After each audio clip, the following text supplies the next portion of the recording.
Hello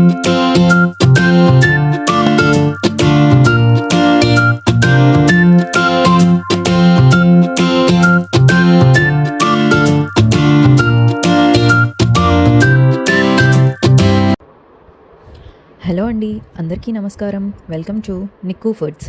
ఈరోజు నేను మీకు సింపుల్ అండ్ క్విక్గా మష్రూమ్ కర్రీ నా వేలో ఎలా చేసుకోవాలో చూపిస్తాను. ఈ కర్రీ మనకి రైస్లోకి అలానే రోటీలోకి చాలా అంటే చాలా బాగుంటుంది. మరి మీరు కూడా నాతో పాటు ట్రై చేస్తారా? ఈ వీడియోలో ముఖ్యంగా నాన్ వెజ్ తినలేని వాళ్ళకి వెజ్లో సింపుల్గా చేసుకునే మష్రూమ్ కర్రీ చాలా ఈజీ అండ్ ఫాస్ట్గా చేసుకోవడం ఎలానో నేర్పిస్తాను. ముందుగా కడాయి తీసుకొని స్టవ్ ఆన్ చేసుకొని దానిలో 3 టేబుల్ స్పూన్ ఆయిల్ వేసుకోవాలి. ఆయిల్ హీట్ అయ్యాక దీనిలో మనం ఆయిల్లో ఒక ఇలాచీ, 2 లవంగాలు, ఒక చిన్న దాల్చిన చెక్క వేసుకొని ఆ తర్వాత ఒక పచ్చిమిర్చి వేసుకోవాలి. కర్రీకి మనం 2 ఆనియన్స్, స్మాల్ సైజ్ ఆనియన్స్ అయితే 2, లార్జ్ అయితే ఒక ఆనియన్ తీసుకొని లైట్ గోల్డెన్ బ్రౌన్ కలర్ వచ్చే వరకు ఫ్రై చేసుకోవాలి. మీకు తెలుసు కదా, ఆనియన్స్ త్వరగా ఫ్రై అవ్వాలంటే చిటికెడు ఉప్పు వేసినట్లయితే త్వరగా ఫ్రై అవుతుంది. ఇప్పుడు మనం 1 tablespoon ginger garlic paste వేసి ఒక 30 సెకండ్స్ పాటు ఫ్రై అవ్వనిద్దాము. పచ్చి వాసన పోయే వరకు లైట్గా ఫ్రై చేస్తే సరిపోతుందండి. ఇప్పుడు మనం ఈ స్టేజ్లోనే కర్రీకి కావాల్సిన స్పైసెస్ అన్నీ యాడ్ చేసుకోవాలన్నమాట. 1/2 టేబుల్ స్పూన్ పసుపు, 1.5 టేబుల్ స్పూన్ కారం, 1/2 టేబుల్ స్పూన్ ధనియా పౌడర్, 1/4 టేబుల్ స్పూన్ జీరా పౌడర్ వేసి బాగా కలుపుకోండి. 1 నిమిషం పాటు మసాలాస్ అన్నీ ఫ్రై అవ్వనివ్వండి.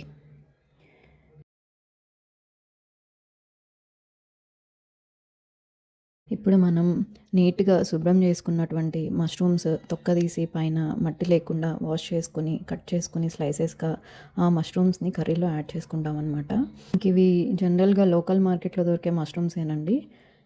ఈ మష్రూమ్స్ కూడా నాన్ వెజ్ లాగా చాలా మంచి టేస్ట్ని ఇస్తాయి. రైస్లోకి, రోటీలోకి మీరు ట్రై చేసి చూడండి ఒకసారి. కర్రీ చాలా బాగుంటుంది. ఇప్పుడు మనం కర్రీలో లైట్గా కర్రీకి సరిపడా సాల్ట్ యాడ్ చేసుకోవాలన్నమాట.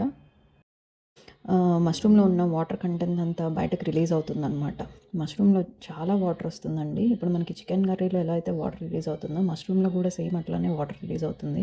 కాసేపు మూత పెట్టి మగ్గనిచ్చినట్లయితే దాంట్లో ఉన్న వాటర్ కంటెంట్ అంతా బయటకి రిలీజ్ అవుతుంది. ఇప్పుడు మనం మూత పెట్టుకొని కాసేపు మష్రూమ్ని కుక్ అవ్వనిద్దాము. ఒక 5 మినిట్స్ తర్వాత లిడ్ ఓపెన్ చేసి చూస్తే మనకి చూసారా పైనంతా వాటర్ కంటెంట్ కనిపిస్తుంది. ఇదంతా మష్రూమ్ నుంచి వచ్చిందేనండి, మనం ఏం యాడ్ చేసింది కాదనమాట. సాల్ట్ యాడ్ చేసాం కదా, సాల్ట్ యాడ్ చేసిన తర్వాత మనకి మష్రూమ్ నుంచి వాటర్ త్వరగా రిలీజ్ అవుతుంది. అదే కనుక మీరు ఉప్పు యాడ్ చేయకుండా మూత పెట్టి ఉంటే ఇంత వాటర్ వచ్చేది కాదు, కొద్దిగా వాటర్ కంటెంట్ వచ్చేది. ఇప్పుడు మనకి ఈ స్టేజ్లో మష్రూమ్ మెత్తగా సాఫ్ట్గా ఉడకాలి అంటే ఒక టీ గ్లాస్ వాటర్ యాడ్ చేసుకోవాలండి. వాటర్ యాడ్ చేసుకుని ఒకసారి మిక్స్ చేసుకొని బాగా వాటర్ పోసుకున్నాం కదండి. ఇప్పుడు మళ్ళీ మూత పెట్టుకొని ఒక 10 మినిట్స్ మీడియం ఫ్లేమ్లో ఉంచి కుక్ అవ్వనిద్దాము. ఇప్పుడు మనం చూసినట్లయితే మూత ఓపెన్ చేసుకొని చూసారా, ఇక్కడ ఆయిల్ సపరేట్ అవుతుంది కర్రీలో నుంచి. ఈ టైంలో కొద్దిగా కొత్తిమీర వేసుకొని స్టవ్ ఆఫ్ చేసేద్దాం. Thanks for watching my YouTube channel. మీకు కనుక ఈ వీడియో నచ్చినట్లయితే please do like, share and subscribe. Thank you.